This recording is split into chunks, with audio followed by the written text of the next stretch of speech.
So grab a calculator, have a calculator handy. Definitely stop me and ask questions as you need to. If I'm moving too fast, let me know. But once again, this is not going to be that in detail. It's just going to be kind of hitting the highlights or the big topics from each chapter. And all right, here we go.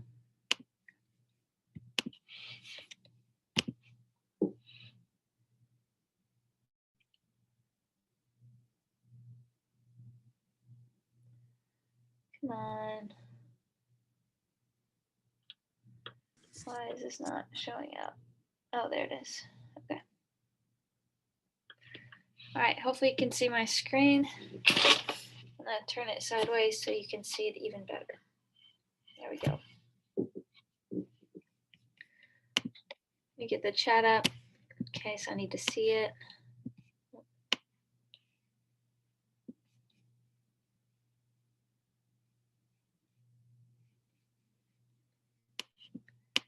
All right. So chapter 5 was all about balancing chemical reactions. So we learned how to write chemical reactions, and then we talked about how to balance them. And to do this, a couple of tips with balancing. I just put 2 here. Save elements that are by themselves for last. Okay, so when you balance a chemical reaction, you have to have the same number and kind of atoms on each side of the arrow, the reactant and the product side. And elements that are by themselves. So for example, if you had, like OH2SO4 plus Cl2, whatever. You would want to balance chlorine last, okay? Because you can put a coefficient, which is a number in front of the molecule, in front of chlorine without affecting any other elements that may already be balanced, okay? And then if polyatomics are present, if a polyatomic is present on both sides, you can treat it as a single unit. So for example, you've got sulfate over here, and if I also had sulfate somewhere over here on the product side, I do not have to separately balance the sulfurs and the oxygens. I can just balance it as how many sulfates do I have on my reactant side, how many sulfates do I have on the product side, okay? Another thing with balancing, so actually we're not gonna, we did a whole lab on how to balance chemical reactions. So there's a PDF on Blackboard that is the balancing chemical reactions dry lab that y'all did. And it's got like 24 equations. If you want to practice with balancing any of balancing chemical reactions, that's a great one to work through. And then if you have questions on any of them or want answers or whatever, I can supply those. We're also going to look at how we looked at in chapter 5 how to classify chemical reactions. So there are actually 8 classifications, these 5 initial ones, and then we did 3 others. So to remind you, these 5 initial ways to classify reactions, there is a synthesis, or we also called it a combination reaction. That's like if you have multiple reactants and they combine to give you fewer products, okay? You could also have like, more than 2, A plus B plus C, makes A, B, C. Or you could have a combination of this. A, B plus C makes A, B, C. Okay, something like that. So that's synthesis, where things are combining together. Decomposition is the opposite of this. Uh-oh. That's where you have maybe one product breaking down into one reactant breaking down into multiple products. Like AB breaks down into A plus B. So synthesis and decomposition are kind of the opposite of each other.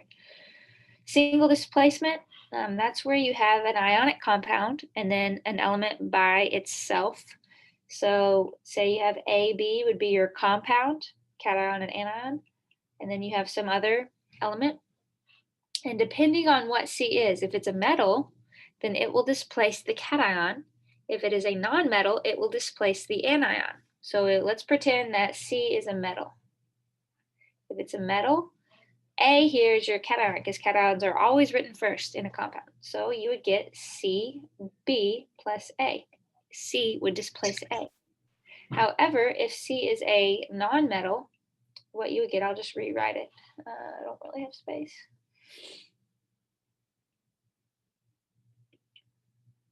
If this is a non-metal,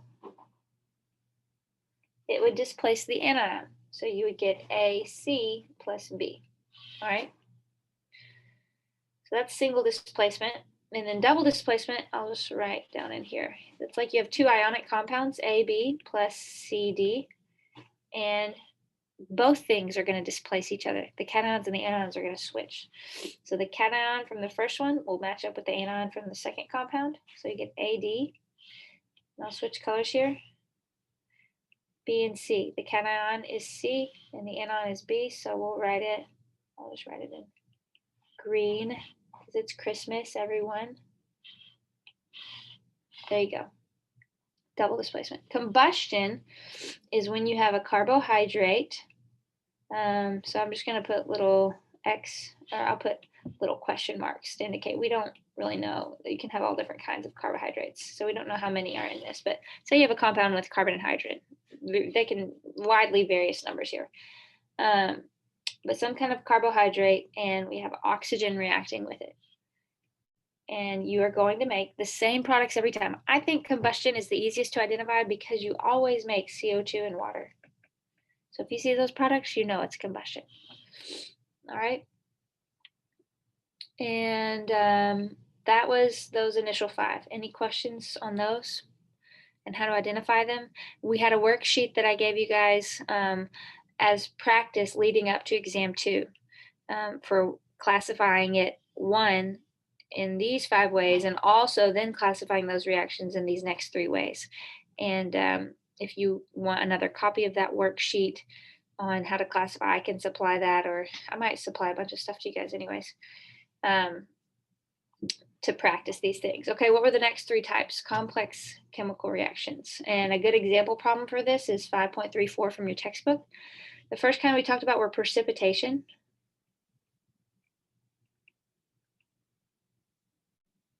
Reactions. And so this is like if you have 2 aqueous compounds and they produce something that is a solid. Okay, they make a precipitate. And then you might have another compound that is also aqueous. But that is a precipitation.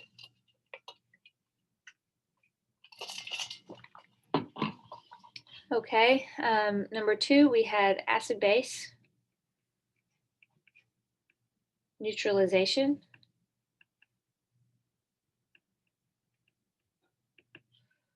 Reactions, and with these, you have your acid, which we know very well from chapter 10 now, how to identify. Plus you have some base, and you're going to make water and some sort of salt, which is a cation and anion. Okay, so the hydrogen from the acid, and usually we said the base is like some sort of metal, M for metal, with a hydroxide in it.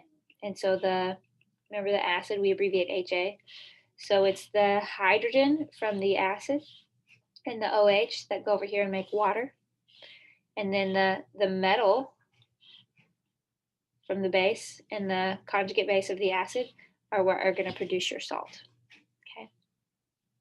So precipitation and acid base look a whole lot like double displacement. A lot of times you just have things switching. And it just happens in a precipitation reaction that when things switch around, you make a precipitate, acid base, you make water and a salt. Okay, everyone's favorite was redox. Okay, so this is oxidation reduction. Remember that oxidation, we're going to define a few things here. And we're going to define reduction. Okay, so we have the phrase oil rig, and that's how we help remember how to define oxidation reduction. OILRIG. So we said oxidation is the loss of electrons, and reduction is the gain of electrons. All right. So if something's losing electrons, then its charge is increasing. Okay. So a good way to remember oxidation, I'm going to erase right here just for a second so I have some space, is the charge increases. That doesn't mean it always becomes positive. It just increases. It could go from a -2 to a -1. That's oxidation. It could go from a -1 to 0. That's oxidation. It could go from 0 to +1. It's just an increase in charge. Reduction, gaining electrons, so the charge is decreasing. And I actually don't know if charge is the best word. Remember, we assign oxidation numbers. So it's really if the oxidation number is increasing or decreasing. And we said oxidation numbers differ slightly sometimes than overall charges, but it's kind of the same idea. So lastly, you will have your solubility rules on the resources page. So just remember how to apply them. I have, whoa, sometimes this iPad does weird things. Here's the solubility rules, just as a reminder of what this chart is and how to use it. This is for precipitation reactions and how to identify if something is soluble or not.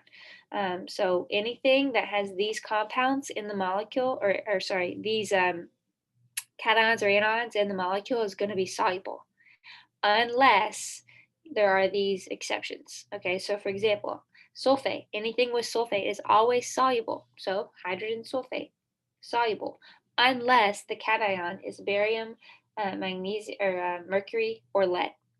Okay, so if you have barium sulfate, this is not soluble. That would form a precipitate. All right, but this one would be aqueous hydrogen sulfate. So most of these have no exceptions. All right, acetate and above, no exceptions. But chloride, bromide, iodine, and sulfate, those do have exceptions. And when these anions are paired up with these cations, you get a precipitate. Otherwise, the compound is soluble. So for example, ammonium chloride, NH4Cl, soluble, no exceptions. Okay, anytime you have ammonium as the cation, that molecule, that compound is soluble. Nitrates, anytime you pair up, let's say you have sodium nitrate, okay, always soluble, because there are no exceptions with these. But it's just down here when you have these last four that we mentioned that you get exceptions. Okay, let's go back to oxidation numbers really quick. We're going to go over how to assign oxidation numbers, and then we're going to look at maybe one or two of these redox reactions and practice assigning oxidation numbers, and then we'll move on. I don't know if that's it for chapter 5. I think it is. We'll move on to chapter 6. All right, rules for assigning oxidation numbers. So I would have maybe this review handy for the exam, final exam, so that you can quickly see these rules. But an atom in its elemental state, so anything that's by itself, if you just see sodium plus Cl2 make NaCl, okay? These things, when you see an element written by itself, remember some elements are diatomics by themselves. And remember which ones those are. But anything in its elemental state has an oxidation number of 0. So we would assign oxidation number of 0 to, well, that didn't go halfway, of 0. Why is it writing that? I promise I'm slashing right through it. Okay, to sodium and chlorine. And that's rule number 1. A monatomic ion has an oxidation number equal to its charge, okay? A monatomic ion has an oxidation number equal to its charge. So if, for example, you have some sort of reaction where you're given like, monatomic ion. Usually you see ions involved in compounds, which is where we get with rule number 3. And rule number 3 pretty much repeats rule number 2, that in a compound, an atom usually has the same oxidation number it would have if it were a monatomic ion. But basically, when things become ions, you're going to give them an oxidation number equal to the charge it would have if it were an ion. So, for example, over here, when you have sodium chloride, we know chlorine as an ion is a -1. So we're going to give it an oxidation number equal to its charge as an ion, a -1. Sodium, it's a +1. It makes a +1 cation. So we're going to give it an oxidation number equal to its charge if it were an ion, okay? And in total, the sum of oxidation numbers in a neutral compound is 0. So for example, sodium chloride is a neutral compound overall. We can prove this because +1 and -1, they add up to 0, all right? Now, it's not always this simple, but this was just to jog your memory. We're going to look at some more complex examples in a second. So those are the rules for oxidation numbers. Now let's apply those here. Let's look at the very first one. We have silicon and chlorine make silicon chloride, or silicon tetrachloride. So what oxidation number would you give silicon, Si, and what oxidation number would you give chlorine on the reactant side? What do y'all think?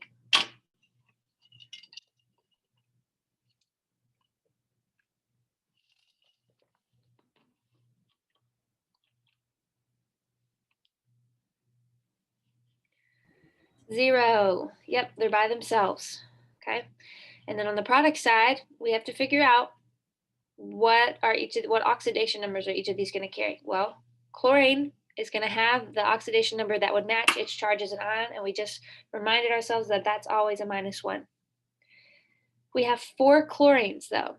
In total, what this means is that the oxidation number for silicon, so whatever that oxidation number is for silicon, plus 4 times -1, okay, because that's chlorine, we have 4 of them, that has to add up to 0. We just have 1 silicon here. So what? Jenna says silicon would be 4. I agree. Be a +4. All right. So now we have all the oxidation numbers assigned. Let's figure out what is oxidized and what's reduced. Well, silicon is going from 0 to a +4. And chlorine is going from 0 to a -1. So silicon is increasing. Was that oxidation or reduction? Do you guys remember? Silicon is increasing. That is oxidation. And chlorine is becoming negative, so that is reduction. All right. Next one, we have chlorine plus sodium bromide makes bromine plus ammonium chloride. This is a single displacement reaction. And I know I said this at some point. It might have been in a review. I can't remember if I said it in lecture. But a really good tip that you are dealing with a redox reaction is if it is a single displacement reaction. Why? Because in single displacement, you always have something that's by itself and you give it an oxidation number of 0. But then when it's in a compound, it has an oxidation number that's not 0. So we know things are changing, and we know that's redox because electrons are being traded. So sodium here has a +1, bromine has a -1. I'm just giving them oxidation numbers that match their charges as if they are ions. Okay, so here's what I noticed. Sodium is the same on both sides. It's a +1 on both sides. So it's not being oxidized or reduced. So I'm going to ignore sodium. So I'm just going to focus on chlorine and bromine. Chlorine is going from a 0 to a -1. Bromine's going from -1 to 0. So chlorine's decreasing in charge. Again, that was reduction. Bromine is increasing. -1 to 0 is an increase. So that is oxidation. Or that is, it's being oxidized. Okay, last one, and then we'll move on to chapter 6. I like this one. It's, to me, it's the most interesting. So we have antimony. SB is antimony. SbCl3 and then Cl2. We can automatically know we give that a 0, but we don't have anything that's by itself on. So this is actually a combination reaction. No, we don't have anything that's by itself on the product side. So chlorine is going to be a -1 anytime it's in a compound. Now remember, we need to figure out what SB, what antimony is doing on both sides, what its oxidation number is. We know that total, when we add up the oxidation number on SB plus, we've got 3 chlorine, so 3 times -1 for chlorine, that has to add up to 0. So what would SB3, or what would SB, what would the oxidation number on that be? 3 plus 3. And then over here, same idea, whatever it is on SB, plus this time we've got 5 chlorine, so 5 times -1, that has to add up to 0. So this time SB has to be a +5, yeah. So antimony is going from +3 to +5. And chlorine, we have some chlorine, 3 chlorine atoms are -1 on both sides. But these chlorine atoms start out as 0, and they're all a -1 on the product side. So Sb antimony is increasing, so that's oxidized. And chlorine is reduced.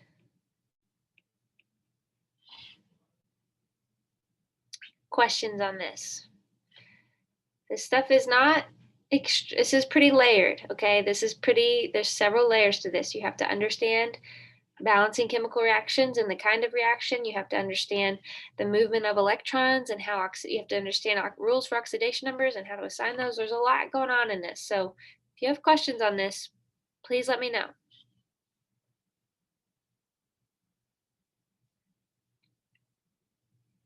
Okay.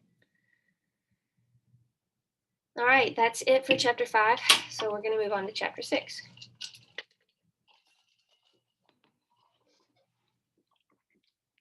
All right, mole-mass relationships. So to remind you what a mole is, it's a very large amount, but the way we calculate for any substance, we can calculate how much one molecule of any substance weighs, okay? That is called its molecular weight. And we calculate that in AMUs. Anybody remember what an AMU stands for? Atomic mass unit. Okay, so we learned how to calculate a molecule's weight in AMUs, but then we said if we take that number and we just put units of grams on it, that is how much 1 mole of any substance weighs. All right, 1 mole of any substance is the amount of the substance in grams, or is 1 mole of any substance, the amount of the substance in grams, I think I'm missing a word, is when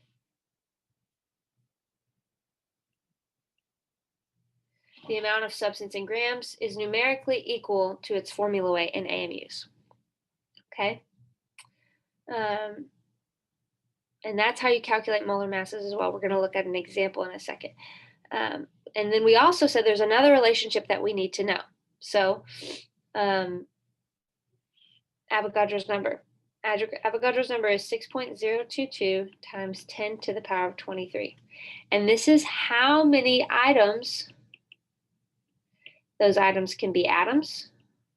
Those items can be molecules. Okay, are in 1 mole. All right. So 1 mole is related to 6.022 times 10 to the 23 things, just the way a dozen represents 12 items. A mole represents 6.022 times 10 to the 23 items. And then that mole can also, depending on what substance you're talking about, is equal to a certain number of grams. Okay, it's just that the number of grams is different for every single substance. So let's calculate a molar mass. Let's calculate a molar mass of urea, which is CONH2 parentheses 2. Now remember, this 2 on the outside applies to everything inside the parentheses. So we have 2 nitrogens and 4 hydrogens we're going to have to account for. So the way we do this, grab your calculator if it's handy. Carbon, we've got 1 of those. And you're going to look at the periodic table here. On the periodic table, the mass for carbon is 12.011, and we're going to do this in units of grams, because remember, it's the substance, it's the mass in grams that's numerically equal to a mole. Okay, so that's just 12.011 grams. Oxygen, we just have 1, and on the periodic table, it's 15.999, but I just use 16.0 grams, so 16.0. Nitrogen. Remember, we have 2 of those because of the parentheses on the outside.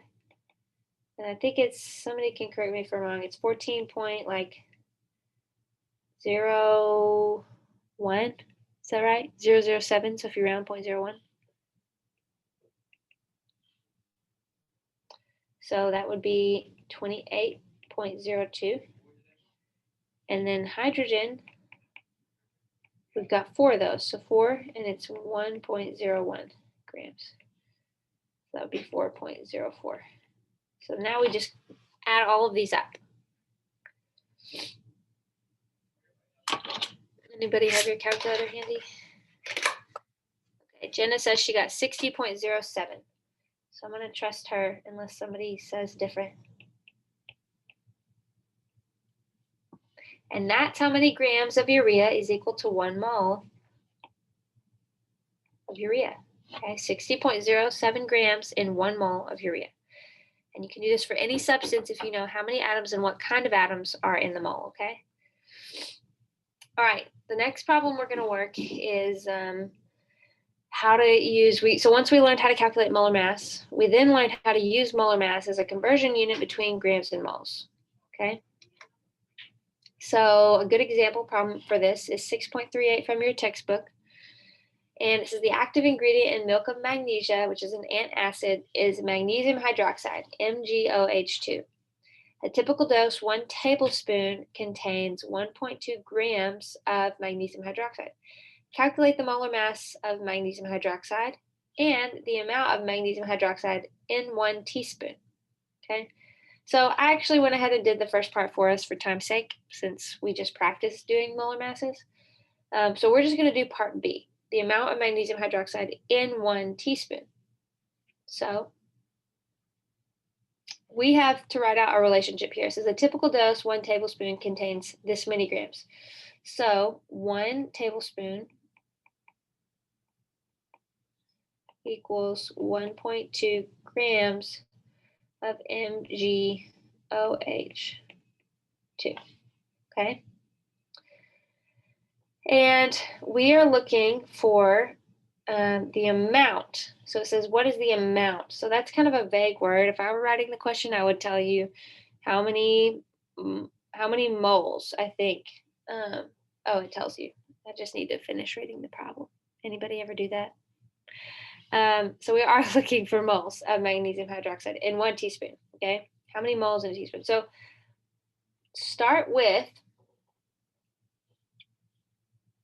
we're going to want to cancel out grams and relate moles to tablespoons. Oh, this is 1 teaspoon. Man, I'm doing a great job of reading this morning. So we actually have another relationship that we need to write out. 1 tablespoon. Do y'all know how many teaspoons are in a tablespoon?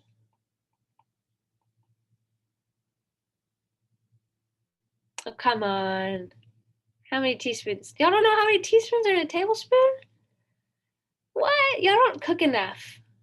Y'all not like to get in the kitchen and bake, make cookies? 3 teaspoons are in a tablespoon. Okay. All right. So we are going to start with this first relationship. Okay. 1.2 grams for every 1 tablespoon. And here's the deal. I am writing it this way because I know that I want to cancel grams and I want to end up with moles. Jenna said, I love cooking. I just use the measuring spoons. Fair enough. Okay, anyways, I'm writing it this way because I want grams to cancel and I want to end up with moles on top. All right, I want to know how many moles on top per teaspoon on bottom. So we can do it either way. We can either plug in the molar mass to cancel grams, or we could plug in the tablespoon to teaspoon relationship to cancel tablespoons. Does not matter. So I'm going to plug in this one first. I want to cancel out tablespoons and go ahead and convert to teaspoons. So 1 tablespoon, TBSP, is 3 teaspoons.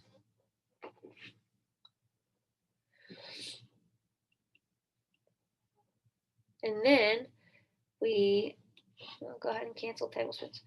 Now we're going to plug in the molar mass. I'm going to write 58.32 grams on bottom, 1 mole on top. So cancel grams. And now we're going to end up with how many moles are in a teaspoon, okay? So do the math here.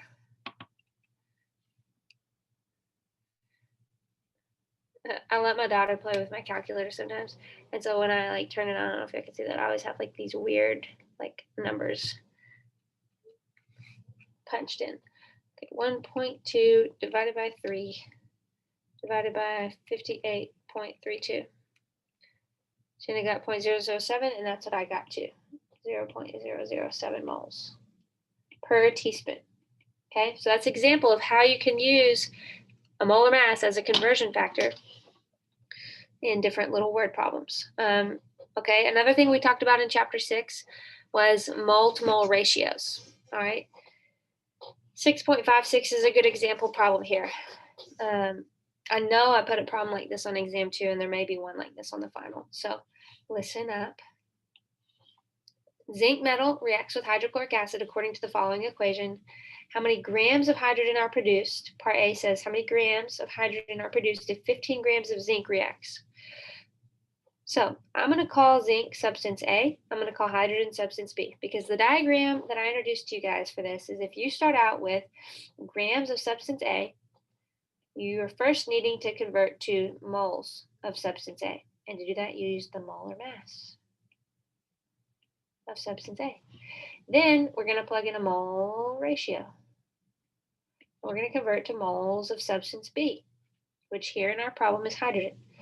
Lastly, we're going to use the molar mass of substance B to convert to grams of that substance. Okay, so it's a 1, 2, 3 step problem, and that's how we're going to work it. So first thing is we're going to start with 15 grams of zinc. What is the molar mass of zinc? These numbers I don't have. Anybody want to Google this for us? Thank you, Jenna. 65.38. So 65.38 grams of zinc for every 1 mole. And now we're going to plug in step 2 said mole ratio. So look at our problem here. It's already balanced for us. For every 1 gram of zinc, it's 2 moles. Oh, wrong substance. And I'm saying crazy words. For every 1 mole of zinc, it's 1 mole of hydrogen. 1 to 1.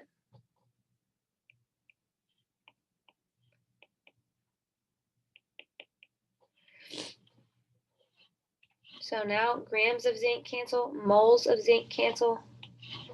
So that's step 2. Step 3 is we're going to use the molar mass of hydrogen, which is very easy. You can calculate it in your head almost. 2 times 1.01 if you look at the periodic table. So the molar mass of hydrogen is 2.02 grams per mole. So I want to cancel moles. So for every 1 mole of hydrogen, it's 2.02 grams. Now moles of hydrogen cancel.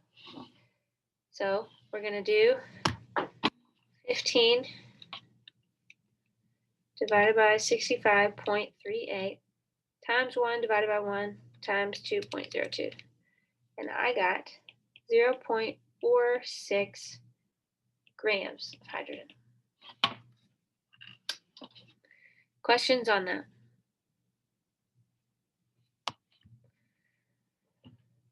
Second question, is this a redox reaction? If so, what is reduced? What's oxidized? Identify the reducing, ignore that part. I'm not going to put that on the exam for y'all. I will ask you maybe what's oxidized and what's reduced, but I'm not going to ask you about the agents. So, one, here is how you tell this very quickly. It's a single displacement reaction, and single displacements are always hands down redox. Why? How do I know that? Well, zinc is by itself, so we're going to give it a 0. And hydrogen over here is by itself, so I'm going to give it a 0. But on the other sides of the equation, those elements are involved in compounds. So hydrogen here is an oxidation of +1, chlorine -1. Zinc over here is a +2, chlorine is a -1. So things are changing for sure. Okay, what's being oxidized?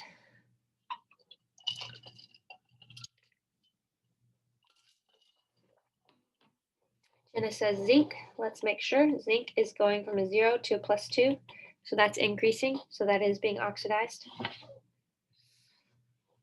Chlorine is not changing. So chlorine's not being oxidized or reduced, but hydrogen is changing. Hydrogen is going from a +1 to 0. So it's being reduced.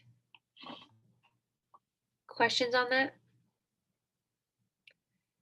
This is what I would put on the final exam as a file response, like as a more challenging question. So make sure you know how to do these, okay? Here's what I find. I find on like exam 4, and I don't know, maybe it was just because it was after Thanksgiving break, but a lot of people struggled with those file response questions. And those are the ones I told you, you're gonna have a buffer problem on here.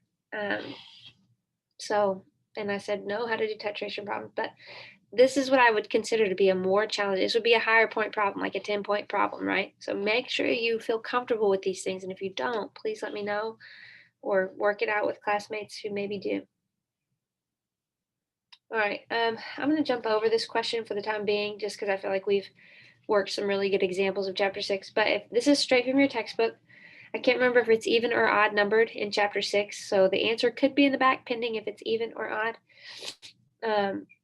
But anyways, I'm gonna skip over it to jump into chapter 7 because we've already been going for 40 minutes. All right, chapter 7, this was a pretty big chapter. If you guys remember, there were like lots of big topics here. The first one is that we talked about enthalpy. The big question with chapter 7 was, how do we know if a reaction is going to occur? Just because we can write and balance an equation for any substances coming together or rearranging or colliding or whatever doesn't necessarily mean the reaction is going to happen. It has to be energetically favorable. All right. And we talked about the law of conservation of energy, that energy is not created or destroyed, it's just transferred. Okay. And where is it transferred in these chemical reactions? Into and out of the bonds. Okay. We said bonds are where the energy is stored in any molecule. So we had this phrase that breaking bonds requires energy and making bonds releases energy. Okay. Breaking bonds requires energy, making bonds releases energy. All right, breaking bonds always occurs on the reactant side. So you always have to invest energy on the reactant side of any equation. And you always form bonds on the product side. So you're always going to release energy into the surroundings on the product side. We introduced these terms, enthalpy, entropy, and Gibbs free energy. Let's remind ourselves how to calculate delta H for a reaction, okay? Delta H is the sum. We use this fancy Greek symbol to indicate the sum of the enthalpy of the reactants minus the sum total of the enthalpy of the products. That is how you calculate delta H. And I will give you that delta H, the table of all the bond dissociation energies for the final exam. All right, when determining the sign of delta S for reaction, you must consider, so now we're talking about delta S, which is change in entropy. I skipped over this, endothermic, exothermic. Remember, if you have an endothermic reaction, is your delta H positive or negative overall? For endothermic, is your delta H positive or negative? Yeah. Gosh, Jenna. I can relate to you this morning. I feel like I'm stumbling over my words. Positive. Okay. And if it's exothermic, it's a negative delta H. Okay. All right. Delta S. When determining the sign of delta S for a reaction, you must consider two things. Do you guys remember that figure that I used? It was the one right above the deck of cards, and we talked about how you scatter cards around from a nice, neat stacked deck. That's increasing in entropy. Remember that entropy is a measure of disorder. Okay, so disorder naturally, inherently, is always increasing, but for certain reactions, we do end up with a negative delta S. So a positive delta S, just to remind you, means disorder is increasing. Okay. And a negative delta S means disorder is decreasing. You're becoming more ordered. Okay, so we're not measuring order, we're measuring disorder. All right, number one, for any reaction, you can determine the sign on delta S if you look at if it's changing between phases. So state of change, is that what I'm wanting to write? What I'm trying to indicate here is if you're changing between solid, liquid, or gas. We call those states of matter, okay? A state of matter is solid, liquid, or gas. So if you're changing states of matter, so maybe I should have written change of state. If you're going from like a solid to a liquid or a liquid to a gas, remember gases as you go this way, this is positive delta S. As you are going from a solid to a liquid or a liquid to gas, you're increasing in disorder. But if you are going this way, okay, maybe you're starting as a gas or a liquid and you're making more solids in your reaction, this is a negative delta S. So look at how things are changing state and then number of moles on each side, right? So how do I want to explain that part? It's not just number of moles, but also look at like how many reactants and products you have. Okay, so for example, a synthesis reaction where you have A plus B makes AB. You have 2 reactants, 1 product. Okay, things are becoming more ordered. All right, so synthesis would be a positive disordered negative delta S. Sorry. But a decomposition reaction, okay, so if you have AB making A plus B, this is a increasing in disorder. So that's a positive delta S, right? So the number of reactants and products, but also the number of moles of things. For example, the one we looked at in lecture was the formation of ammonia. If we have N2 with nitrogen plus hydrogen making ammonia, and you balance this, which I left a ton of room to balance.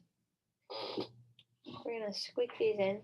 I think we have to do 2 and 3. Okay.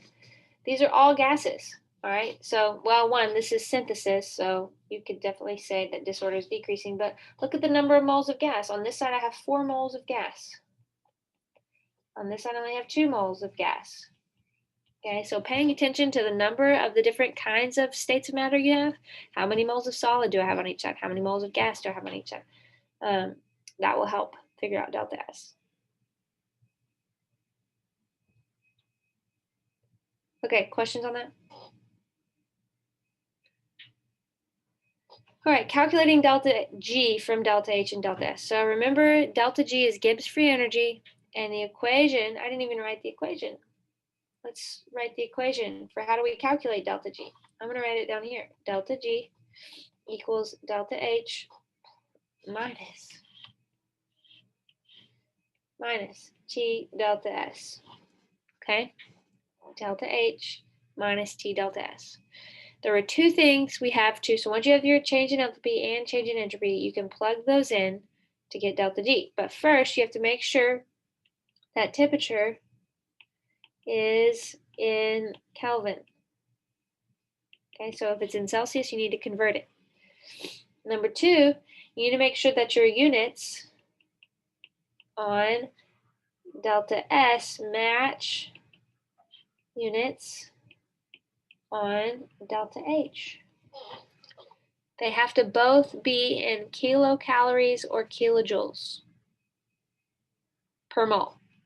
Kilocalories per mole or kilojoules per mole. And converting from a calorie to a, usually on delta S, okay, usually the units for delta S right here are calories per mole Kelvin. And the units for delta H were kcal per mole. So we need to take our delta S and convert it to kilocalories. How do you take a calorie and convert it? Let's say we have 10 calories. How do we convert that to kilocalories? Well, we know there's 1,000 calories in 1 kilocalorie. Okay, so remember that relationship. You can do that conversion to fix your units, and then you can plug everything in. Last thing to remember with delta G is these words endergonic and exergonic. If delta G overall is negative, that is exergonic. If delta G overall is positive, that is endergonic. Okay. A negative delta G, exergonic reactions, those are the ones that are spontaneous.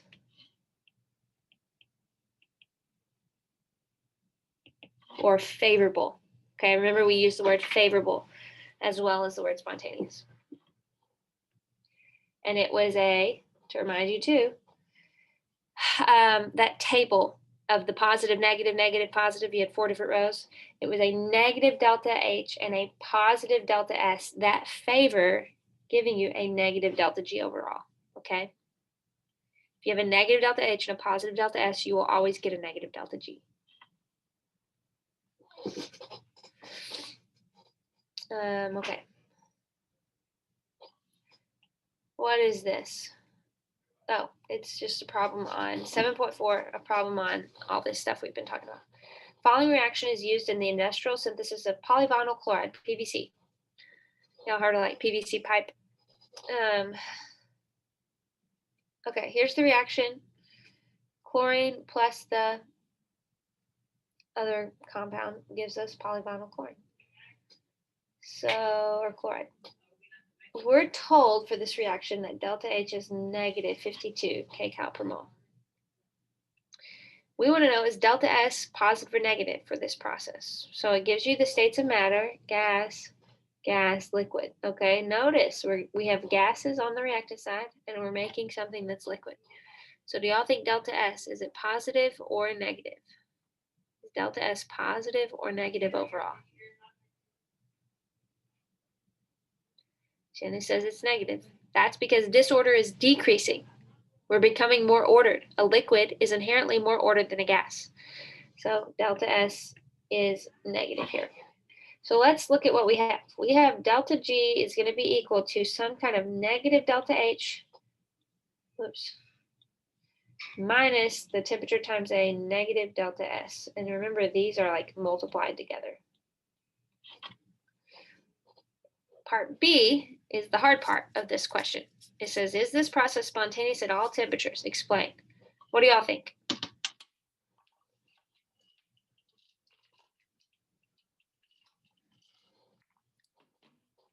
Remember, a negative delta H favors spontaneity, but a negative delta S does not.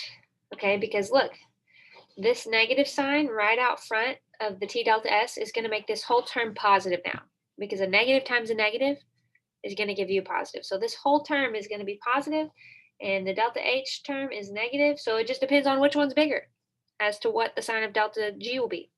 If this term is larger, then delta G will be positive, but if the delta H is larger, then it'll be negative. So no, it is not spontaneous at all temperatures. It will be spontaneous at temperatures that are low. At low temperatures, it has a better chance, I should say, of being spontaneous.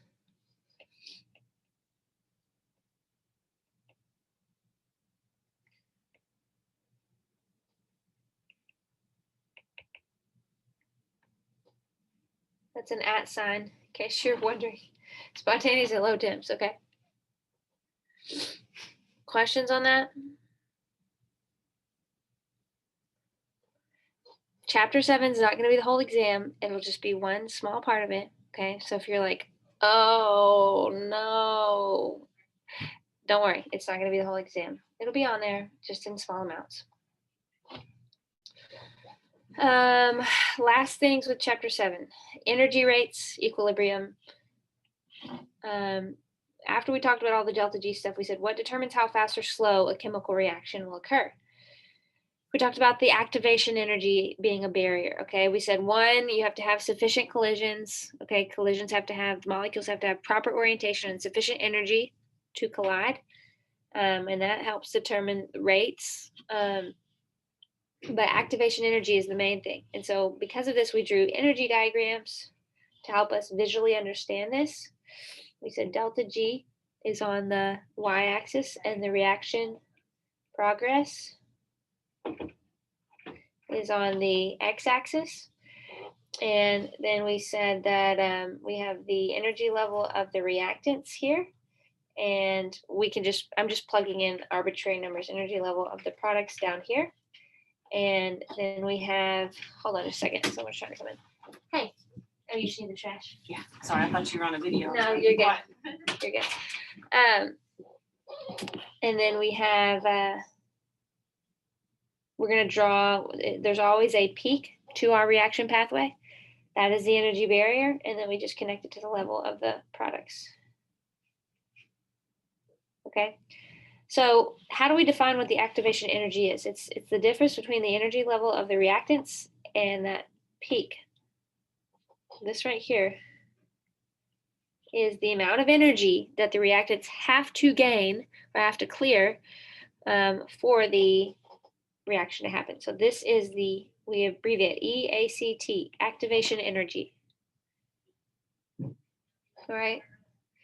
And the larger the activation energy is, the slower the rate, okay?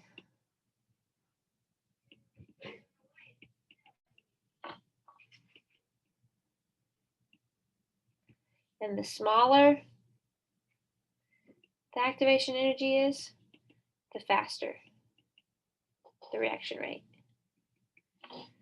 Now, looking at this too, we also need to look at how do we define a change in delta G, okay? Well, we're just looking at the change in the y-axis from the reactants to the products. So I noticed that if we extend this over, as you go from reactants to products, you go down in energy. So it's a negative delta G. The products are more stable. Less energy, more stability. More energy, less stability. So this is a negative delta G, so this would be spontaneous. This would be favorable. If the product level was above the level of the reactants, then, okay, if you had some sort of diagram where it looked like this, then that is a positive delta G. And that would be non-spontaneous, okay? This is a squeaky chair. 3 ways to manipulate reaction rates. How can we do that? Well, and I asked this on exam 3. I asked this, I said, how can you change the rate of the reaction? Well, one thing you could do is you could increase, I need red here. You could increase the concentration. People would tell me change. You could just change the concentration of the reactants, but that's not specific enough. You have to, if you decrease the concentration of reactants, you're not going to increase rate. You have to increase the concentration of the reactants, and then you get more collisions. They're more forceful, or more frequent, and you increase rate that way. You could increase temperature. You can't just change temperature, but if you increase temperature, then you're going to get more forceful collisions. They're going to happen more often. That will increase the rate. Or you could add a catalyst. What does a catalyst do? We draw a new reaction pathway. A catalyst lowers activation energy. It just gives us a new pathway with a lower activation energy, okay? So instead of that large one in the beginning, now we just have a smaller EACT. All right, it brings molecules into proper orientation, helps the reaction go faster that way. Okay, moving on with chapter 7. Oh, equilibrium. Okay, so writing equation for K. This was all part of chapter 7. We're going to look at this problem and discuss Le Chatelier's principle really quick, and then I'm going to take a quick water break, and then we'll pick up with chapters 8 and 9, and then that'll be it for today, okay? So we're in the thick of it. Hang with me. We'll take a breather in just a second. I think it's good to have brain breaks. Okay, equilibrium. This is when delta G is approximately equal to 0, okay? And we said on an energy diagram, what would that look like? I'm going to draw it over here. If we had some sort of energy diagram, this is delta G on the y-axis, and the rate, energy level of the reactants and the products was roughly the same. Our delta G is not changing here. It's the same across the board. So delta G is roughly 0. Therefore, the forward and the reverse reactions are happening at the same rate. Okay, so how do we write equation for K? You can only write this for systems at equilibrium. And how do we predict if reactants or products are favored? So for any system at equilibrium, let's just say we have A plus B makes, and we got reverse arrows here because we have equilibrium, makes C plus D. So K is going to be equal to the concentration of products over the concentration of reactants.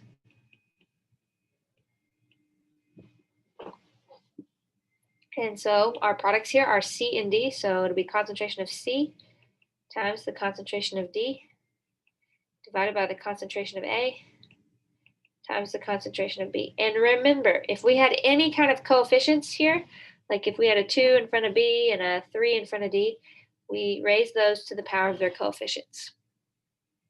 And then if I gave you, I said, here's the concentration, it's 0.015 molar or 0.2 or whatever. For any of these products and reactants, you just plug those values in and you calculate K. Now, what the heck does K mean?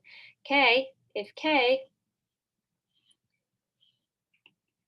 is greater than 1, then the forward reaction is favored. If K is less than 1, the reverse.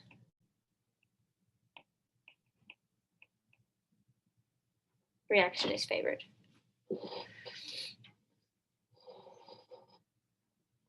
All right. Questions on that? Anybody? Okay. Here's a problem with K, 7.53. This is for the reaction of N2O4 makes 2NO2.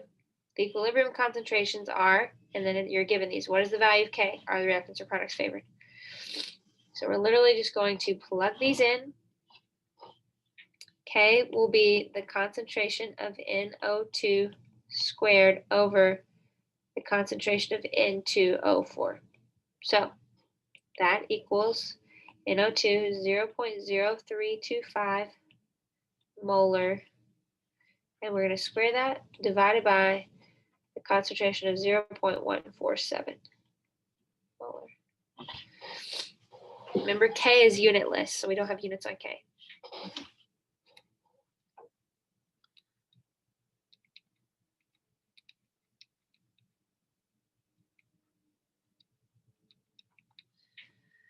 And I got, what did you guys get? I got 0.0072. So is the forward or the reverse reaction favored here? What do y'all think?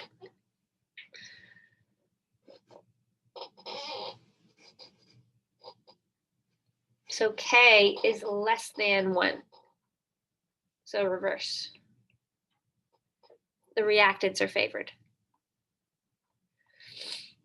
All right, questions on K? How to write a K, how to tell me conditions at equilibrium? All right. Le Chatelier's principle, 7.59 is a good practice problem for that. I don't have the problem here with me right now, but if you want to go look at that. What does Le Chatelier's principle say? It says when stress is applied to a system at equilibrium concentrations shift to relieve the stress. What do we mean by stress? We mean changes in the concentration of the reactants or the products. They can go up or down. Temperature, an increase or a decrease in temperature, and then changes in pressure or volume. We really didn't talk a whole lot about volume, so we'll just focus on concentration, temperature, and pressure. So how do these affect equilibrium? Well, if we increase the concentration of reactants, I'm going to use R for reactants, P for products. Okay, so an increase in the concentration of reactants is going to shift equilibrium to the right. Vice versa, a decrease in the concentration, I'm writing too large. Need more space.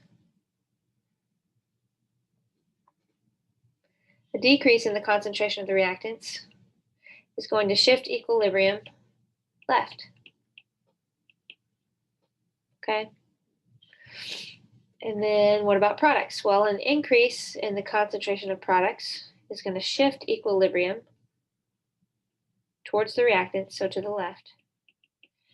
And a decrease in the concentration of the products, equilibrium will shift right to replace what we take away.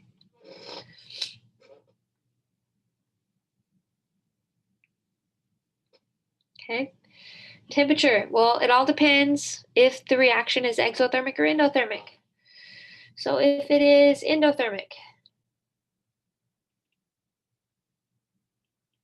okay, so what that means is if heat is a reactant here. So you'd say heat or I could give you some term, 250 kilojoules or whatever, plus A plus B make AB. Now, if we have a reaction like this, if we increase temp, T, equilibrium, it's like increasing the concentration of reactant, so it'll shift left, or sorry, shift right.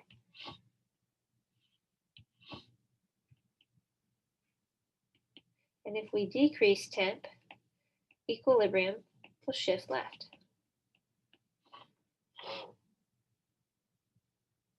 Okay, what if it's exothermic?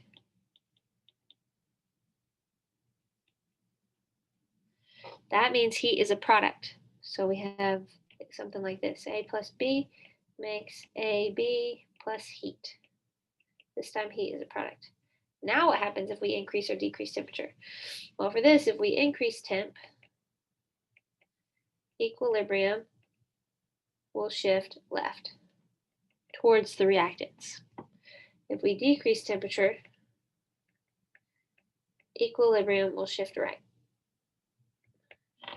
towards the products, because like we're taking temperature, we're taking heat away. All right, pressure. Changes in pressure depend on the number of moles of gas on either side of the equation, okay? Because gases are the only things that we can compress that can really change volume. Solids and liquids, they have a set volume. All right, so if we have, how do I want to do an example of this? So to determine pressure, you need to look at the number of moles of gas on both sides of the equation. Okay, so if I have a reaction where I have like 2 moles of gas on the reactant side, but on the product side I have 4 moles, and we're talking about gas here. So if I have more moles of gas on the product side, now if we increase or decrease pressure, how does that affect equilibrium? Well, if we increase pressure, and these are just arbitrary numbers, right? You could plug in any numbers, but if you have more moles of gas on the product side and you increase pressure, equilibrium is going to shift to the side with the fewest moles of gas. So equilibrium would shift left. If we decrease pressure, equilibrium will shift right. Okay. Now vice versa, if we had fewer moles on the product side, so this time let's say we got, I'm just making up numbers here, 5 moles of gas, and we have 1 mole on the product side, fewer moles on the product side. Now if we increase pressure, equilibrium will shift to the right, and if we decrease pressure, equilibrium will shift to the, left. Okay, so it all changes. It just depends on what kind of reaction you're given. If you understand these concepts, you can take any reaction and diagnose it, look at how many moles of gas on either side, if it's exothermic or endothermic, and then figure out how equilibrium will shift. All right, let's take a breather for a second. How are y'all doing with all this? Is this overwhelming? Are y'all hanging with me? Am I moving too fast? Pretty good. Major questions so far from chapters 5 and 6 and 7. What do y'all think is going to be kind of the hardest thing, or the topic or concept you're most worried about?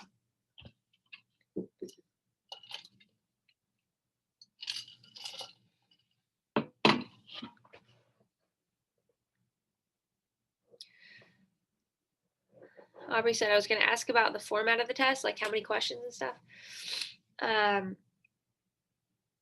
That's a great question. I need to look at, let me see, how many questions have I had on finals in the past? I can answer, just give me 1 second.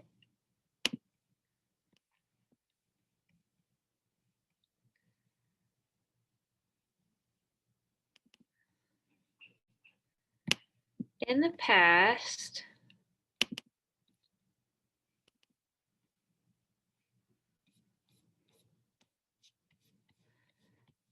I've had like 30 questions.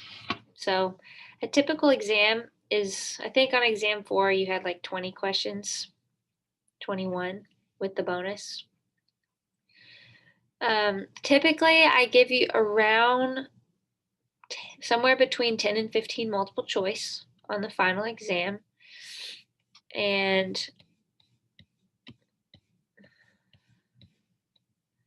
I think there was like 17 multiple choice or something on the final in past semesters, 17, 18. And then I have some other kinds of questions. Just different stuff. So around 30 is usually. It's worth 200 points, Allison. The final exam is so it's double exam because it's comprehensive. And before you start really freaking out about that, I know that's a lot of points, so you definitely don't want to bomb it. But you have to remember, like you've already taken an exam on all this stuff. You've already seen all of it, and I know it's been a minute since you've like had an exam on chapter 1 and 2 and 3. But your brain is going to remember some of it, whether you've like spent time really studying it or not. And I'm not going to ask these crazy out of the box questions. Okay. Sometimes I pull questions from previous exams 1, 2, 3, 4. So that's why I tell people to study those. Sure, I may change up numbers, but that should not impede you solving the problem at all. If it's the same style or format of question. There will definitely be some naming on there, so know how to name compounds. Yeah, and I will say I have several students, and not just the top students in the course. Oh, my iPad died on us. I have several students. What I was trying to say. Oops.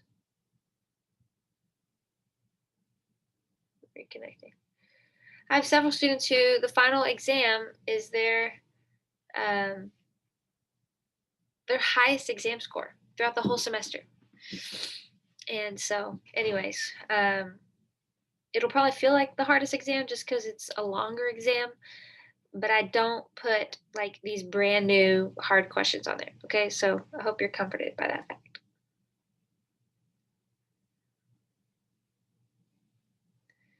Any other questions on the final? You're gonna have 2.5 hours to take it. So you get another 45 whole extra minutes. And people were asking yesterday afternoon how many file response I'll put on there. No more than 2. So you just have 1 or 2. Just because I have I have to get these graded very quickly. Like I have to get them graded in like 2 or 3 days. And it's a longer exam. So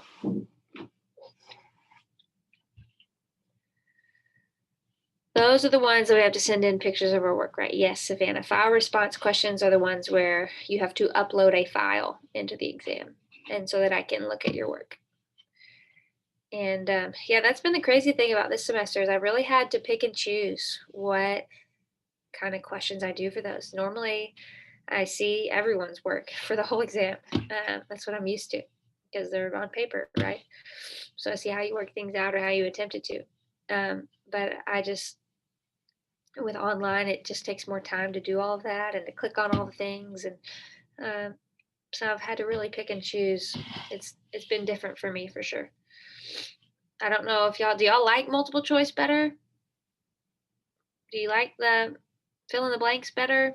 What questions as students do y'all tend to prefer? So like if I did the final as all multiple choice, y'all would be totally fine with it? The written ones stress me out because I'm afraid I don't have enough time to get those ones done along with like everything else. Okay. Multiple choice, yes, multiple choice. Well, I'll take that into consideration, but no promises. You're gonna have just probably 1 file response.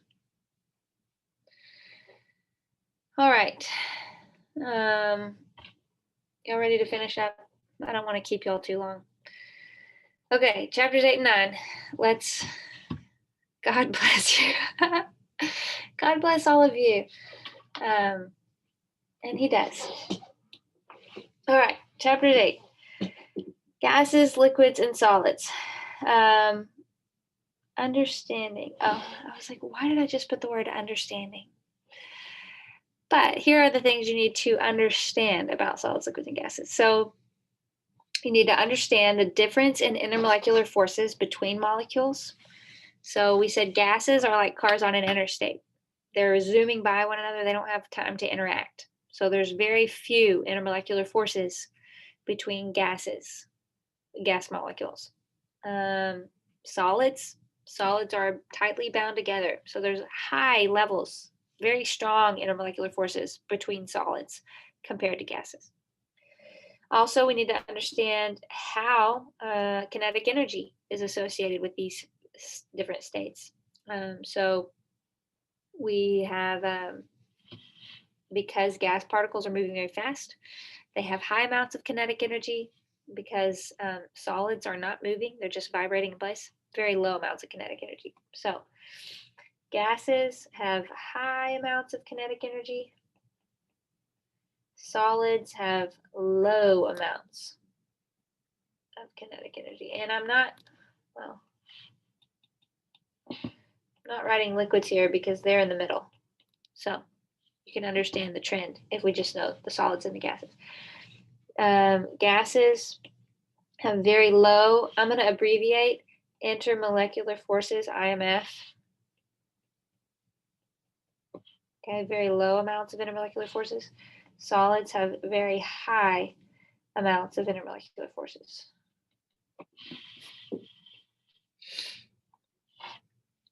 Okay, also the arrangement or energy changes when matter undergoes transition. So melting, condensation, sublimation. We had a figure for this that was a pretty decent figure at the first slide of the chapter 8 stuff. And basically we just talked about as you go from solids, gases at the top, liquids are in the middle.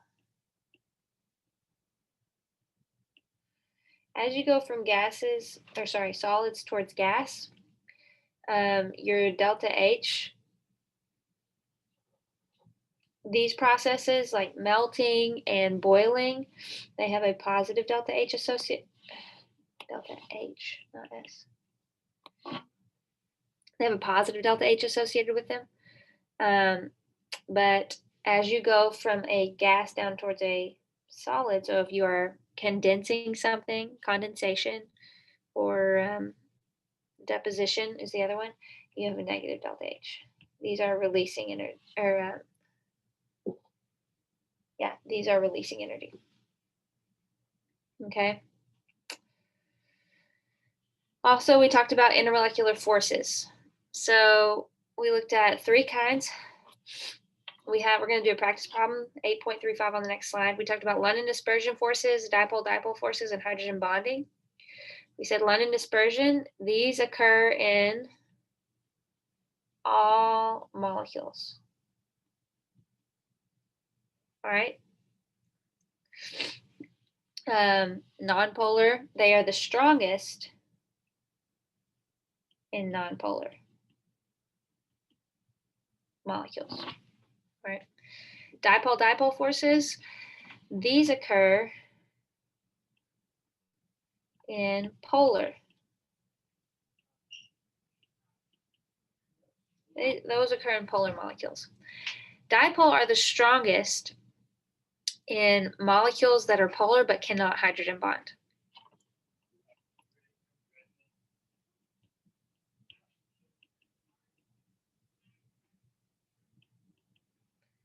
They're the strongest in polar molecules that cannot hydrogen bond. Oh, and we said London dispersions, these are because of momentary dipoles. All right, momentary dipoles. That's what creates a London dispersion force. But dipole forces are in molecules that have a permanent dipole. Like you can draw a permanent dipole onto the molecule. Okay, hydrogen bonding, we said there's 2 requirements here. Number 1 is you have to have a positively polarized hydrogen. So that is a hydrogen that is bonded to an oxygen, a hydrogen that is bonded to a nitrogen, and specifically a hydrogen bonded to a fluorine. Okay. You have to have a positively polarized hydrogen bonded to these three elements. 2, you have to have a lone pair on nitrogen, oxygen, fluorine. So for example, let's draw a water molecule.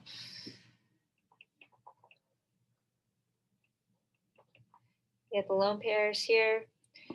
And if we have a neighboring water molecule,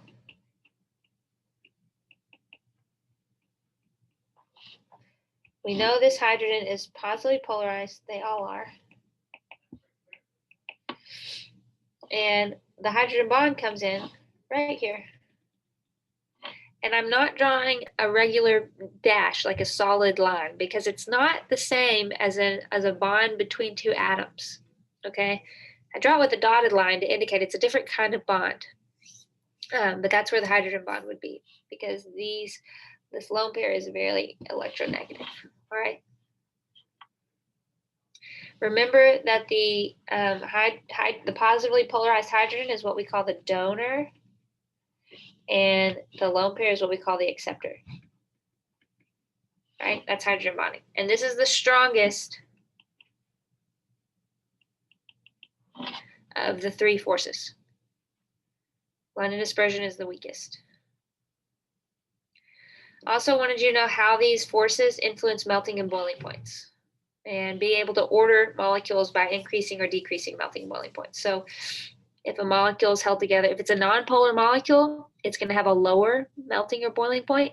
If it's a molecule that can have hydrogen bonding, then it'll have higher melting and boiling points. Okay.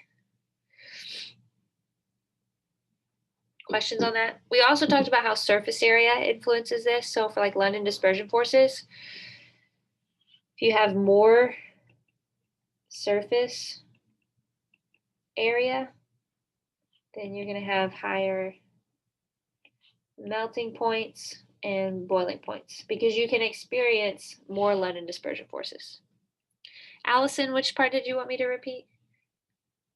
I guess I'll just say what I said again. Molecules that are held together with London dispersion forces only. So if it's a nonpolar molecule, it will have a lower melting and boiling point. So if they're held together by just London dispersion, these tend to have lower melting points and boiling points. And if it's held together by hydrogen bonds, these are going to have the highest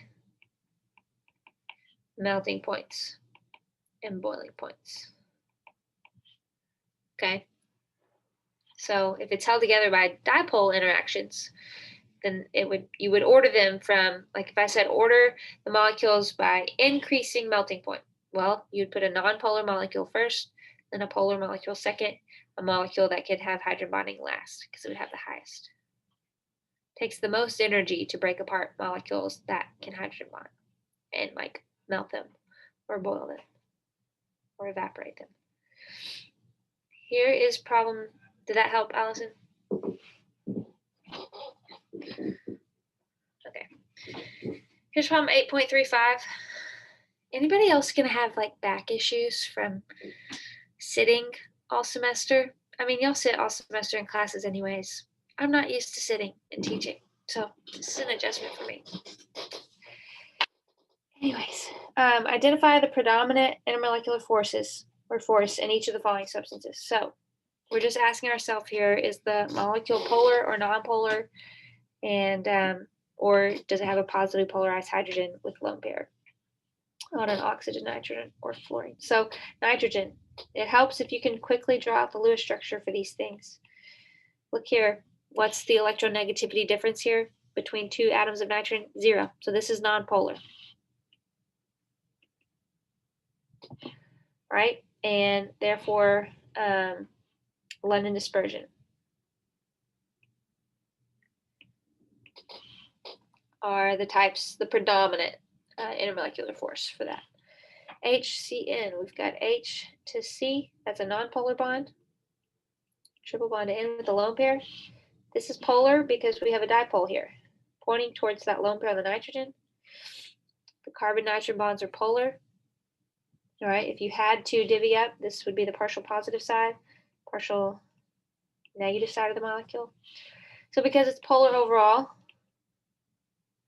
dipole forces. Dipole, dipole, dipole. Whatever you want to write. CCl4. I'll draw this down here.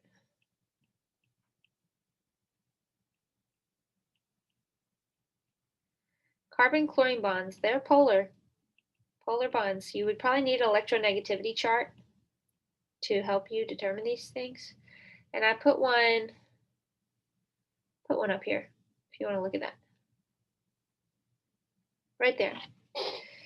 So again, how did I know that a carbon-nitrogen bond is polar? Well, I've done this for a little bit, but you can look at the electronegativity chart. And then carbon-chlorine bond, also polar, because the difference is 2.5 and 3.0 in both cases. So it's a difference of 0.5, and that is polar.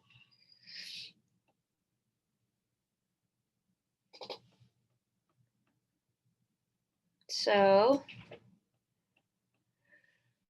these are polar, however, there's symmetry. So if we drew all the dipoles in, pointing towards the chlorine and all their, look, we got a north and a south one. Those cancel. We've got an east and a west one. And those cancel. So this is symmetrical. So overall, it is nonpolar, which means London dispersion forces are the strongest in molecular force.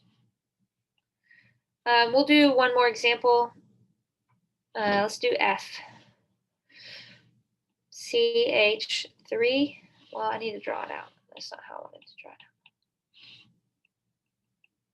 So you're going to ask yourself, is this polar or nonpolar? See, we got a double bond to oxygen and then an OH group here.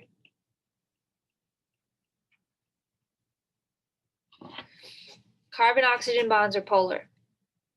It's like a difference of 1 or so. Oxygen-hydrogen bonds are polar.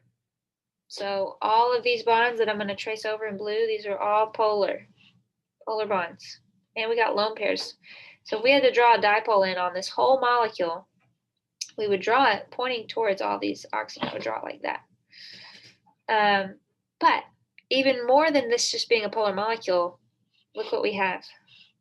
This hydrogen is positively polarized because it's bonded to oxygen. We got lone pairs on oxygens. So this molecule can hydrogen bond.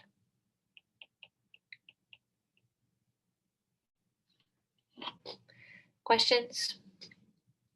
So if we had to order these, nitrogen, HCN, and let's just order A, B, and F. We had to order these from increasing to increasing boiling point. Put them in order of increasing boiling points. You would want to do A, because it would have the lowest boiling point, and then B, and then F. Okay. You couldn't, if I said also order C in there too. These are both nonpolar, right? A and C. So I'd have to give you more information because they're both nonpolar. So you don't know which one's lower necessarily. All right, questions?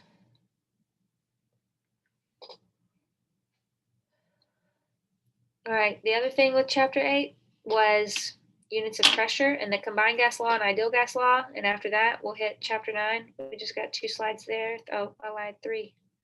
And then we're done. Again, if you have to go at any point, I know we've been doing this for almost an hour and a half now. But I want to finish. Okay, units of pressure. Okay, we talked about pressure is a force per unit area, or force per area. So we talked about PSI, ATM, millimeters mercury, pascals. These are the ones I want you to be able to convert between.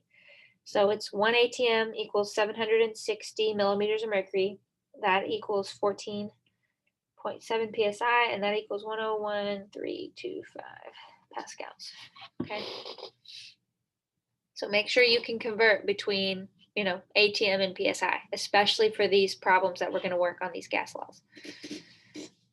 Don't worry about identifying Boyle's, Charles, or Gay-Lussac's law individually. Just know the combined gas law and ideal gas law, okay? Combined gas law is P1 V1 over T1 equals P2 V2 over T2. So let's do this problem. A compressed air tank carried by scuba divers has a volume of 6.8 liters. I like to label my problem. So this is the first volume I'm given, that's V1. And a pressure of 120 atm, that is P1 at 20 degrees Celsius, this is T1. We are going to have to convert that to Kelvin. What volume of the air, what is the volume of the air in the tank at 0? So that's T2. 1 atm, that's P2. Which is STP, standard temperature and pressure. Okay, so let's plug all this in. We're solving for V2. So we need to rearrange the equation and get V2 by itself. Go ahead and start trying to do that. What you should have, the equation you're going to need to do, if we're looking at this, I'm going to cross, multiply, and divide by T2 and P2 like that.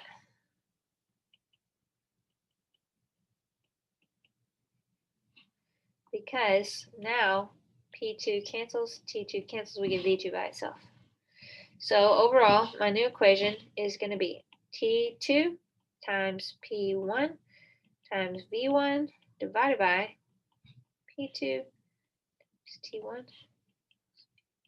Okay. So I'm just going to plug everything in now. Actually, no, I'm not. I'm going to convert to Kelvin first. 20 degrees Celsius plus 273.15 is 293.15. That is T1. And 0 degrees Celsius is just 273.15 Kelvin. Better not forget my units, as much as I harp on y'all about it. All right, now I can plug everything in. T2 on top, so 273.15 Kelvin times P1. Oh, you also need to make sure we're in ATM for both pressures, and we are. So that's good. So 120 ATM times our first volume, which is 6.80 liters. Divide that by 1 ATM and 273.15.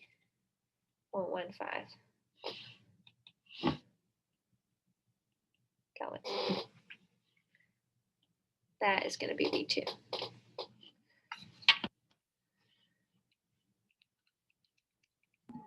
Wouldn't T1 be 293.15?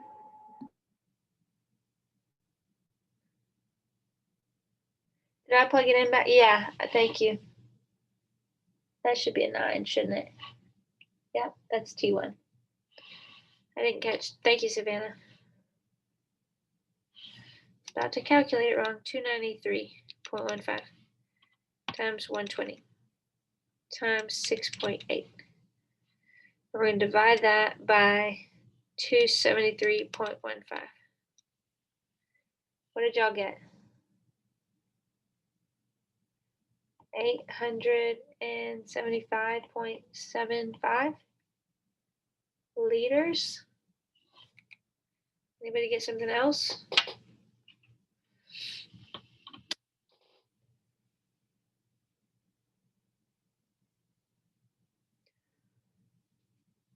Got that? Anyways, that's what I got. So that's how you would solve a problem like that. The biggest thing with this problem is just. Oh, did I misunderstand? Yeah, y'all are right.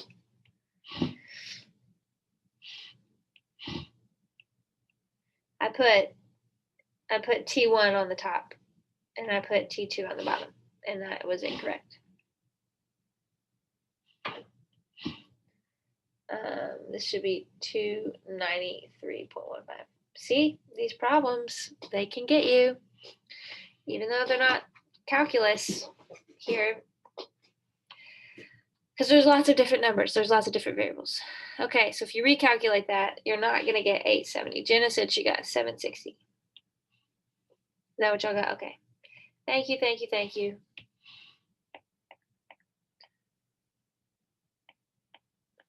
All right, good deal.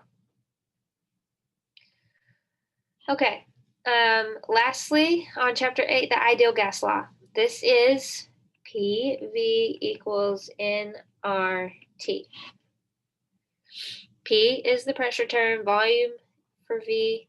What is N? N stands for the number of moles. Then R is 0.021, 821, pretty sure. And the units on that are, there's lots of units on R. It's ATM times liters divided by mole times Kelvin. Okay. So this is a good practice problem for the ideal gas law. Basically, you have R, so I'll give you 3 of the other 4 variables and you're just solving for the one that you're missing. But you'll see in this problem, sometimes problems can be complicated if you have to do a little preliminary conversion beforehand, which is what we're gonna have to do in this problem. If 15 grams, I don't have grams anywhere in my equation, so I'm gonna have to convert. If 15 grams of CO2, carbon dioxide gas, has a volume of 0.3 liters at 310 Kelvin, that's good. We've already got liters in Kelvin. We don't have to do any conversions there. That's the units we want. What is its pressure in millimeters of mercury? So we cannot solve directly for millimeters of mercury. We're going to get a pressure in units of ATM. Then we'll use our conversion here and convert to millimeters of mercury. And we have 15 grams of CO2. I have nowhere to plug that into my equation. I can plug in moles of CO2 though. So we're going to convert 15 grams of CO2 to moles. And how do we do that? We have to use a molar mass. So 15 grams of CO2. I need the molar mass. Carbon is 12.011 plus 32. 12.011 plus 32. 32 is the 2 oxygens. So I got 44.011 grams for 1 mole. All right. And when you do 15 divided by 44.011, I got 0.341 moles of CO2. All right, now I can plug this in. So pressure, first off, get pressure by itself equals nRT over V. So we're solving for pressure, so let's plug in. Pressure is going to be equal to 0.341 moles times the gas constant, 0.0821. Writing all these freaking units. ATM, liters, moles, Kelvin. Right? And T times temperature, 310 Kelvin. Divided by the volume, which was 0.3 liters. Did I screw anything up on this one?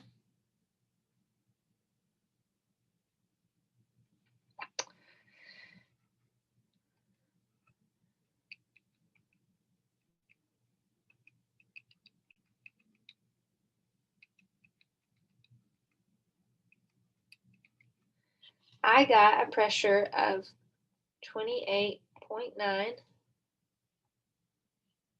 I'm gonna write that smaller because I just remembered we gotta convert.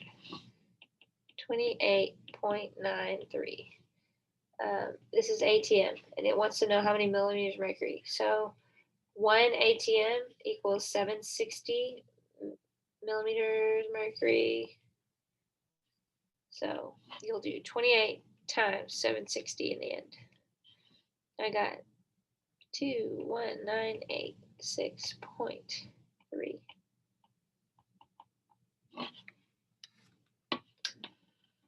So 21,986 millimeters mercury. Questions on that? We're almost done. I know, I'm like tired of this. I bet y'all are. If I am, I know y'all are. Oh Lord. Oh Lord. Oh, chapter 9 here. Listen, I'm going to spend 10 more minutes. We'll see how far we get on chapter 9. If you can hang with me for 10 more minutes, we'll be done, okay? All right, chapter 9. We recently went over this. We recently went over this stuff. It's homogeneous mixtures. That's what a solution is. So So remember how to classify matter? We said if it's a mixture, you can have a heterogeneous mixture or homogeneous mixture. And homogeneous mixtures, that's what a solution is. Or a colloid is also a homogeneous mixture. How do we differentiate? Well, colloids have larger particles. Okay. Solutions, the particle size was like less than 2 nanometers. Okay. And colloids are larger, right? So it's just the size of particles. Parts of a solution, we said there's the solute and the solvent. The solute is the item, the thing that is dissolved in the solvent. And the solvent is greater,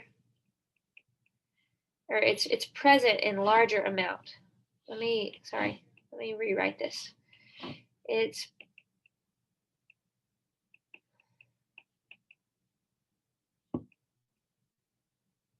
present larger amount, okay?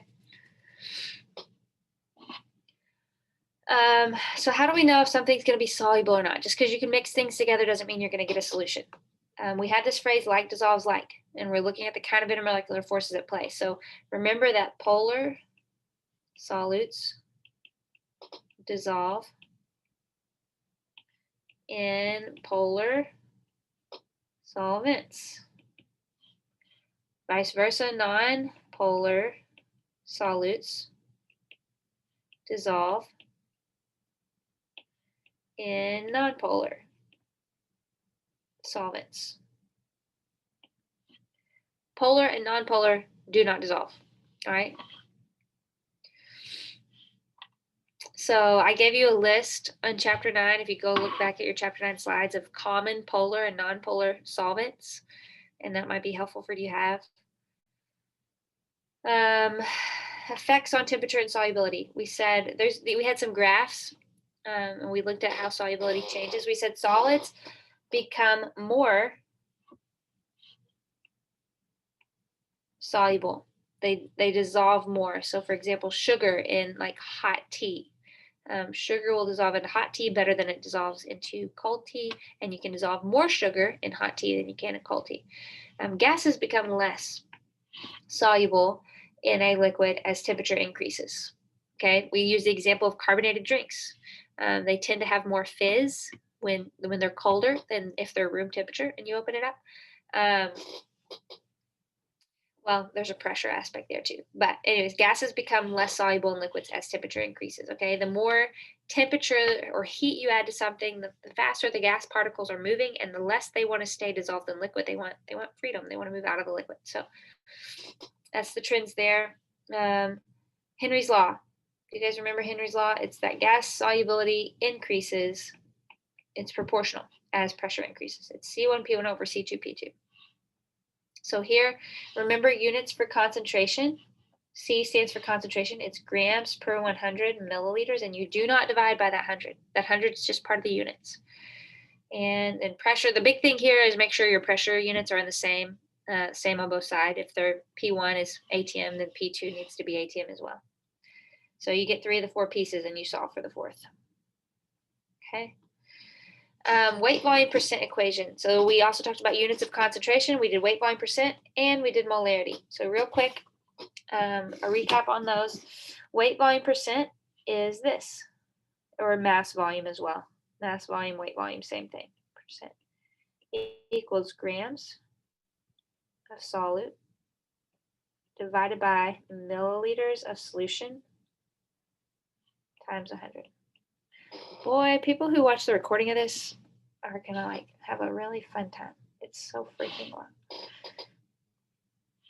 Okay, 9.49. The concentration, let's do this problem, of glucose in blood is approximately 90 milligrams per 100 milliliters. If you were on the review before exam 4, that was like this week. That was like Monday. It feels forever ago. We worked this problem. So this is what is the mass volume percent concentration of glucose, and then what is the molarity? I think this is a fantastic problem. So mass volume percent, we need to plug in grams glucose, okay, the 90 milligrams, that's the solute. So we're going to plug that on top. We just have to convert it to grams first. So 90 milligrams, convert to grams, means divide by 1,000. right? So we're going to plug that in on top. And we're already given the amount of the solvent, which is blood. That's the solvent, or solution, rather. Sorry. The blood is the solution. It's the combination of the solvent and the solute. We're going to plug that in on bottom. So the mass volume percent is 0.09 grams per 100 milliliters. Okay, grams of solute on top, milliliter solution on bottom, times 100. Guess what happens to those hundreds? They cancel. So our percent is just 0.09%.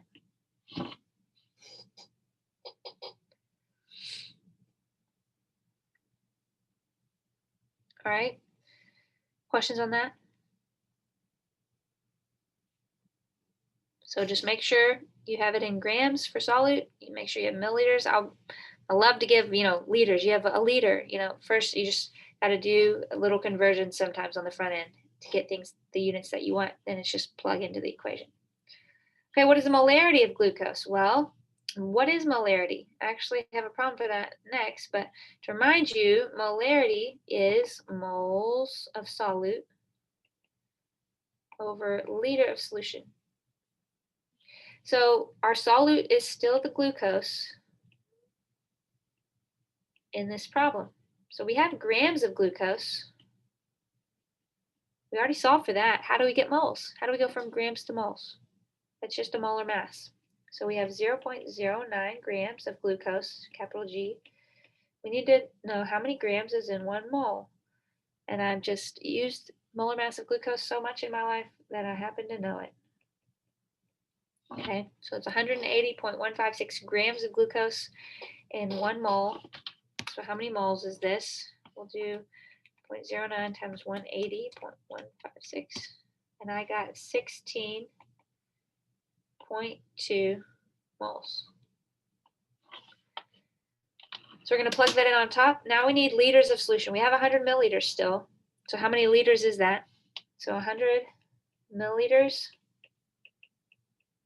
There's 1,000 milliliters in 1 liter. So you just divide by 1,000, you get 0.1 liters. So these are our two numbers. We're going to plug them in. 16.2, not grams, moles of glucose divided by 0.1 liters of blood. And you should get 130. Did I do this right? Yes. Thank you, Jenna. We were supposed to divide by 100. Oh, Lord. 0.09. This is what happens. If I do chemistry for a long time, I just screw it up in many, many ways. Okay, 0.09 divided by 180.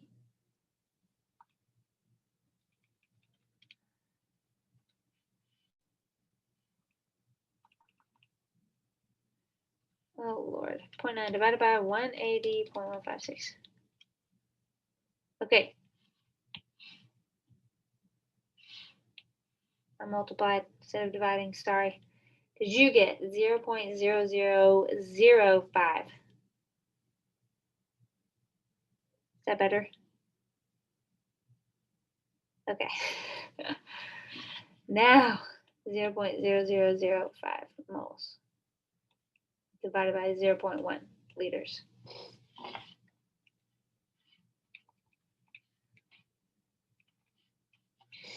Now your molarity is 0.005 molar.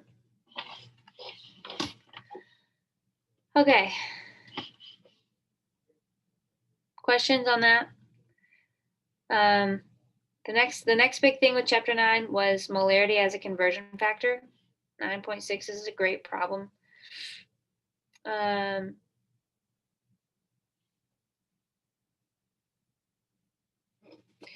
So looking at this one, I'm just be honest, I'm like super brain dead right now. So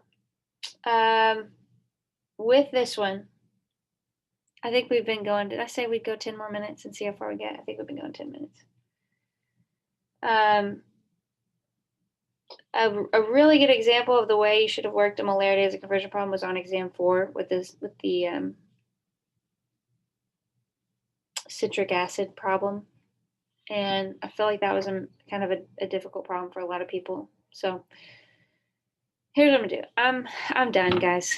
I'll video some of this later, and I can post that as well along with these recordings. But if I'm done, I know y'all are done. We really only have 2 slides left. One thing before we go, I'll talk about pollutions and electrolytes. Actually, I'll just answer all these questions on a different video. So, are y'all cool with that?